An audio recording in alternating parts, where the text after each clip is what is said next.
మార్కెట్లో రాణించాలనుకుంటున్నారా? వెంటనే ఈ నెంబర్కి కాల్ చేయండి. హాయ్, నమస్తే అండి. సుమన్ టీవీ ప్రేక్షకులకు నా నమస్కారం. జీవి సుబ్రహ్మణ్యం నా పేరు. స్మాల్ కేస్ మీద నేను ఆన్లైన్ ఇన్వెస్ట్మెంట్ అడ్వైజరీలో రీసెర్చ్ అనలిస్ట్గా నా స్టాక్ రికమెండేషన్స్ పబ్లిష్ చేస్తూ ఉంటాను. జీవీఎస్ఆర్ వెల్త్ అనేది నా ఫర్మ్ పేరు. GVSRwealth.smallcase.com అనేది నా website. So with that background ఈరోజు నేను మీకు ఈ మార్కెట్స్ సమ్మరీ కొంచెం డీటెయిల్గా చెప్తాను. చాలామంది చూస్తూనే ఉన్నారు, మార్కెట్స్ పెరుగుతూ ఉన్నాయి, పడుతున్నాయి. ఇట్స్ లైక్ టేబుల్ టెన్నిస్ లాగా బ్యాక్ అండ్ ఫోర్త్ వెళ్తున్నాయి. So where are markets today? ఈ మార్కెట్ ప్రెడిక్షన్ కంటే కూడా మార్కెట్స్ ఇప్పుడు ఎక్కడ ఉన్నాయి అనేది తెలుసుకోవడం చాలా ముఖ్యం. తర్వాత అవి ఆ ట్రేడింగ్ ఆపర్చునిటీస్ పెరగటం పడటం అనేది అది సెకండరీ. ఎక్కడ మనకి అవకాశాలు ఉన్నాయి, ఎక్కడ ఇన్వెస్ట్ చేయాలి అని తెలుసుకునే ముందు మార్కెట్స్ ఇప్పుడు ఎక్కడ ఉన్నాయి అంటే వాటి లోతు ఎంత, ప్రస్తుతానికి లోతు ఎంత అనేది మనకి తెలియటం చాలా ముఖ్యం. నేను మీకు ఇంతకుముందు చాలాసార్లు చెప్పినట్టుగానే మార్కెట్ అనేది ఫస్ట్ లార్జ్ క్యాప్ అంటే పెద్ద కంపెనీలో కలిపి నిఫ్టీ 50 అనేది ఒక ఇండెక్స్. అది నేషనల్ స్టాక్ ఎక్స్చేంజ్ వాళ్ళు ప్రమోట్ చేసిన ఇండెక్స్ నిఫ్టీ 50. అలాగే mid cap Nifty mid cap 100 అదొక మిడ్ క్యాప్ ఇండెక్స్. అలాగే బిఎస్సి స్మాల్ క్యాప్ అదొక ఇండెక్స్. సో స్మాల్ క్యాప్లో స్మాల్ కంపెనీస్ ఉంటాయి, మిడ్ క్యాప్లో మిడ్ సైజ్ ఉంటాయి, లార్జ్ క్యాప్లో లార్జ్ కంపెనీస్ ఉంటాయి. వీటికి ముఖ్యంగా ఇప్పుడు ఏవి కాస్ట్లీ ఉన్నాయి అనేది తెలియటానికి ఇండెక్స్ అనేది ఒక మిర్రర్ లాంటిది. ఇండెక్స్కి ప్రైస్ ఎర్నింగ్స్ మల్టిపుల్ అని ఉంటుంది. మీకు ఇంతకుముందు చెప్పినట్టుగానే ఇప్పుడు నిఫ్టీ 50లో 50 లార్జ్ క్యాప్ స్టాక్స్ ఉంటాయి. ఒక్కొక్క స్టాక్కి ఒక్కొక్క ప్రైస్ ఎర్నింగ్స్ మల్టిపుల్ ఉంటుంది. ప్రైస్ ఎర్నింగ్స్ మల్టిపుల్ అంటే జస్ట్ రీక్యాప్ చేసుకోవడానికి చెప్తున్నాను మీకు. ఇప్పుడు ప్రస్తుతం ఒక టైటాన్ ఉందనుకోండి, టైటాన్ ప్రైస్ ఎంత, ఇప్పుడు కోట్ అవుతున్నది ఎంత, దానికి మీరు కనుక టైటాన్లో షేర్స్ కొనుక్కుని ఉంటే మీకు ఒక్కొక్క షేర్కి ఎంత ప్రాఫిట్స్ వచ్చాయి ఈ ఇయర్కి అనేది చూసుకుంటే, సో మీకు ఆ టైటాన్ ప్రైస్ డివైడెడ్ బై మీ ఒక షేర్కి వచ్చే ప్రాఫిట్, ఎర్నింగ్స్ పర్ షేర్ అంటారు. So price divided by earnings per share is price earnings multiple. So అలా టైటాన్ పిఈ చూసుకుంటే ఇప్పుడు 85 ఉంది. సో అట్లా మీకు ఇండెక్స్కి ఒక అద్దం లాంటిది. ఆ మిర్రర్ మనకి ఇండెక్స్ ప్రైస్ ఎర్నింగ్స్ మల్టిపుల్ ఎంత అనేది కంపల్సరీగా ఒక అవగాహన ఉండటం చాలా మంచిది. దానివల్ల ఇన్వెస్ట్మెంట్ డెసిషన్ తీసుకోలేము, కాకపోతే అది థర్మామీటర్ లాంటిది. జ్వరం ఉందా లేదా అని తెలుస్తుంది, కానీ ఒక గేజ్ లాంటిది అది. So Nifty 50 price earnings multiple ఎంత, అలాగే వేరే ఇండెక్స్ మిడ్ క్యాప్ ఇండెక్స్, రకరకాల ఇండెక్స్లు ఉంటాయి. నేను జనరల్గా నిఫ్టీ మిడ్ క్యాప్ 100 ఫాలో అవుతాను. 100 అవ్వచ్చు, 250 అవ్వచ్చు, ఏ ఇండెక్స్ అయినా దరిదాపుగా కొంచెం అటు ఇటుగా యావరేజెస్ కాబట్టి మీకు ఒక ఐడియా వస్తుంది. So Nifty 50 index price earnings multiple ఎంత, నిఫ్టీ అలాగే mid cap Nifty mid cap 100 price earnings multiple ఎంత, Nifty small cap price earnings multiple ఎంత. ఈ మూడు ఒకసారి నేను మీకు యాజ్ ఆన్ టుడే చెప్తాను.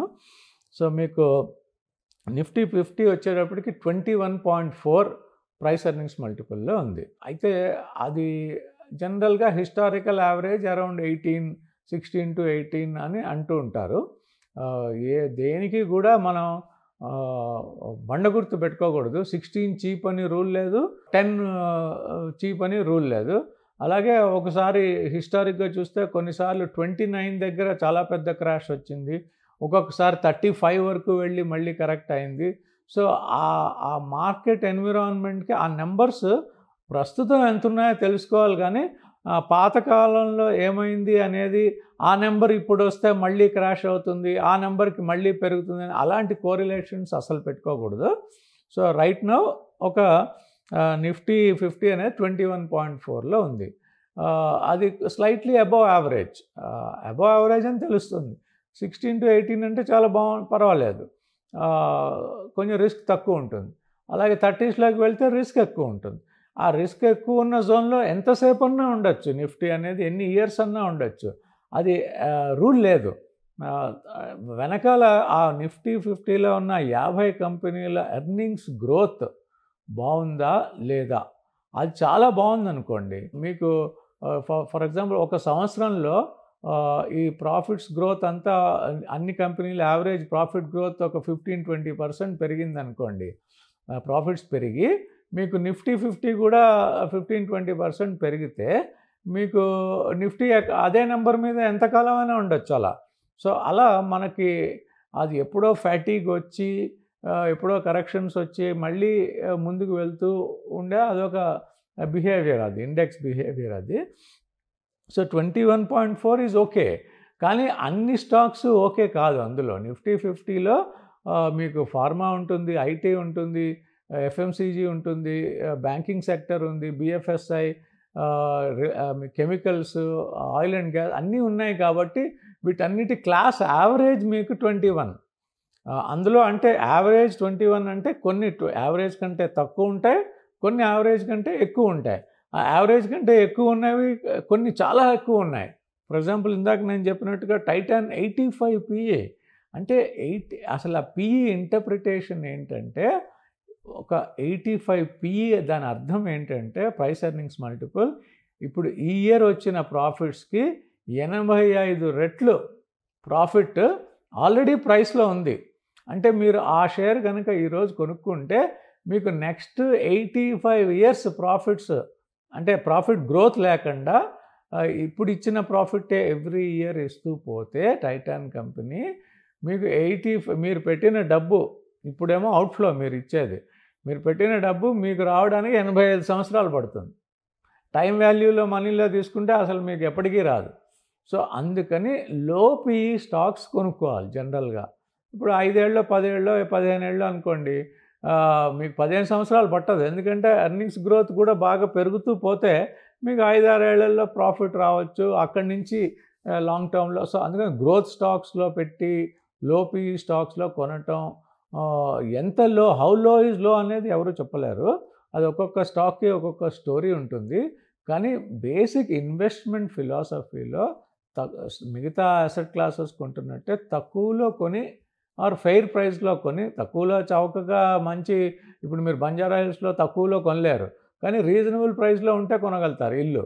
అలాగే స్టాక్స్ అయినా కూడా కొన్ని కాస్ట్లీ బ్లూ చిప్ స్టాక్స్ ఉంటాయి, మార్కెట్ లీడర్స్ ఉంటారు, వాళ్ళకి చాలా తక్కువలో దొరకవు. అవి ఎప్పుడో 20 ఏళ్ళ సంవత్సరం క్రితం దొరికి ఉంటాయి, కానీ ఇప్పుడు లార్జ్ క్యాప్స్ అయిపోయాయి కాబట్టి మీకు అంత తక్కువలో దొరకవు. ఫెయిర్ ప్రైస్ మార్కెట్ డిటర్మిన్ చేస్తుంది. ఎంత పిఈ ఉంటే అది ఫెయిర్ ప్రైస్ అనేది, అది మార్కెట్ ఫోర్సెస్ వాళ్ళు డిసైడ్ చేస్తారు. దాన్ని బట్టి మీకు అలా ఒక రీజనబుల్ పిఈ లెవెల్స్లో కొనుక్కుని అదొక ఇండికేషన్. దాన్ని బట్టి కొనటం అమ్మటం అనేది చేయకూడదు. చాలా వేరే లెక్కలు చాలా ఉంటాయి. ప్రైస్ టు బుక్ వాల్యూ అని, ఎర్నింగ్స్ గ్రోత్ అని, రిటర్న్ ఆన్ క్యాపిటల్ ఎంప్లాయిడ్ అని, ఎబిటా, అన్ని రకాలుగా చూసి ఫ్యూచర్ ఎర్నింగ్స్ గ్రోత్ పొటెన్షియల్ ఎంత ఉందో చూస్తే మీకు కొన్ని వాల్యుయేషన్కి ఒక ఐడియా వస్తుంది. సో మీకు ప్రస్తుతానికి నిఫ్టీ 50లో కొన్ని స్టాక్స్ చాలా ఎక్కువ ఉన్నాయి వాల్యుయేషన్ వైజ్, కొన్ని రీజనబుల్ వాల్యుయేషన్లో ఉన్నాయి. ఫర్ ఎగ్జాంపుల్ మీకు హెచ్డిఎఫ్సి బ్యాంక్ 17.4 పిఈలో ఉంది ఈ రోజున. అలాగే మీకు యాక్సిస్ బ్యాంక్ 13.4 పిఈలో ఉంది. సో అవి కాస్ట్లీగా అంటే రిలేటివ్లీ అవి చీప్, అంటే ఫెయిర్ వాల్యూలో ఉన్నాయనుకోవచ్చు అనుకునే వాళ్ళు కొంతమంది ఉంటారు. ఫెయిర్ వాల్యూలో ఉన్నా ఎందుకు పెరగట్లేదు అంటే దానికి ఆన్సర్ ఉండదు. Market will decide. వాటికి టైం వచ్చినప్పుడు అవి పెరగటం మొదలు పెడతాయి. ఇంతకంటే కిందకి వెళ్ళొచ్చా అంటే అవకాశాలు ఉన్నాయి. మార్కెట్ కరెక్ట్ అవుతే లార్జ్ క్యాప్స్ కూడా కరెక్ట్ అవుతాయి. పిఈ ఎక్కువగా లేనివి కొంచెం తక్కువ పడతాయి. ఇప్పుడు టైటాన్ లాంటివి పడటానికి అవకాశం ఎక్కువ ఉంది. ఎక్కువ డెప్త్ ఆఫ్ కరెక్షన్ చాలా ఎక్కువ ఉండొచ్చు అలాంటి హై పిఈ స్టాక్స్కి.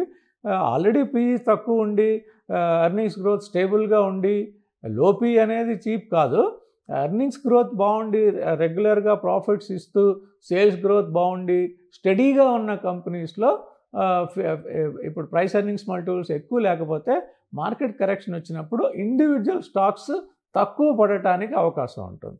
సో మీరు గుర్తించాల్సింది ఏంటంటే లార్జ్ క్యాప్లో మీకు కొన్ని అవకాశాలు కనబడుతున్నాయి.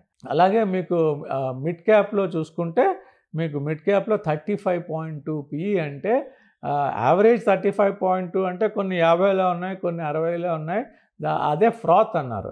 ఆ నురగ ఏదైతే ఎక్సెస్ ఉందో ఆ మార్కెట్ కరెక్షన్లో అది హెయిర్ కట్లో అవన్నీ లేచిపోతాయి. సో మీకు మిడ్ క్యాప్ ప్లస్ స్మాల్ క్యాప్లో జాగ్రత్తగా ఉండాల్సిన టైం ఇది.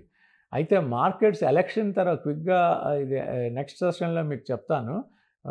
ఈ ఎలక్షన్స్ తర్వాత ఏం జరుగుతోంది, ఇప్పుడు ఏం జరుగుతుంది అనేది కొంచెం నేను డీటెయిల్గా మీకు చెప్తాను. Thank you so much. Suman టీవీలో మీ పర్సనల్ అండ్ బిజినెస్ ప్రమోషన్స్ కోసం కింది నెంబర్కి కాంటాక్ట్ చేయండి.